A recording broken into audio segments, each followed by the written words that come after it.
I've just returned from Sydney after the AI conference for educators, which was our sort of kickstart to a community of practice. And it was awesome to collaborate and network with all these amazing educators from primary all the way up to tertiary and all different aspects of fields. And it was really cool just because we were starting to unpack the questions all about equity in educational use of technology and the haves, the have-nots. But the tangible things to take away were what I wanted to talk about today. So at the moment, there's a real big focus on the end product, like using AI to create something, which is fundamentally like what we're using it for to improve our efficiency, our workload, our output, whatever it might be. But we were talking about that in relation to assessment and that in learning. And it just sort of came along the lines of project-based learning, where you learn through doing, you learn through actually going through procedure. Yes, you've got the outcome and it's very important to have a high quality end goal you're aiming for, but the project completion, the process in making the thing is the actual learning that happens, because there's failures in there, there's testing, there's research, there's all these other things. So rather than just using AI to sort of just give me an output, it's using it through a learning process to speed up that learning cycle, if we can.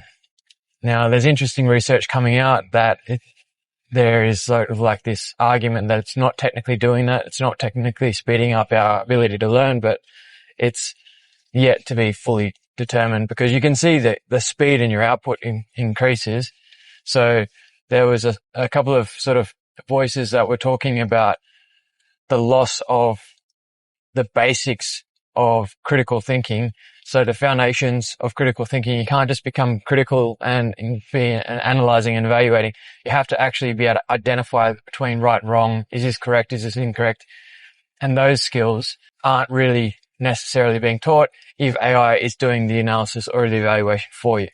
So it's interesting because you still have to be the expert to actually understand the output. Is it actually accurate? Because AI can hallucinate. It can actually give you 100% fact, but it's really not fact. It's just telling you, it's generating what you think it wants based on the prompt that you've given it. So really interesting conversations that were happening.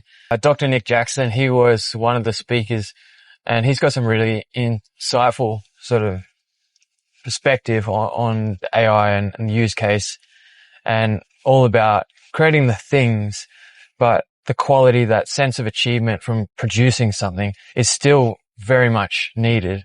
And we see that even in, tertiary and secondary education when we produce a physical product, that sense of accomplishment, that sense of pride of, yes, I actually did this thing and I made this thing, is still very much in the human need and characteristic of what actually can give us a sense of achievement and fulfillment. So it's finding the balance between using AI to shortcut and speed up processes, but not sort of lose the whole point of the sense of achievement of actually completing something. So interesting weekend just to collaborate and see where to next. And I feel like there's going to be lots more opening up in this space yet to come.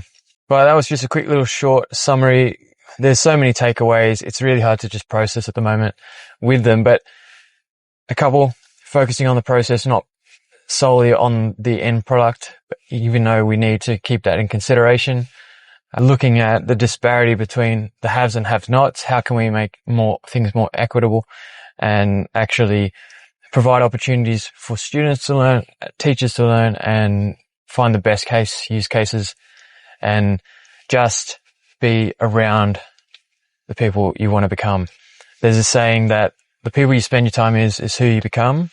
So it's very evident because I just spent what we call the midterms, which is a catch up with some of my mates from Sydney, and we're all over the place. But once a term, once every 3 months, we try to get together, and it's a really special thing because it's taken years to build that sort of network of community of friends that are aligned to the same kind of visions, goals, and just way of living. So it's very much that when we join a community, that community of practice, it's about finding the people that you align with and people that you connect with, because they can inspire you to do better. They can actually help you and sort of foster your goals, and you can do the same. And it's awesome to have those kind of networks. And so I'm very, very grateful for that. So I'm going to leave it here. I'm getting into work. Remember, effort equals results. I'll see you in the next one.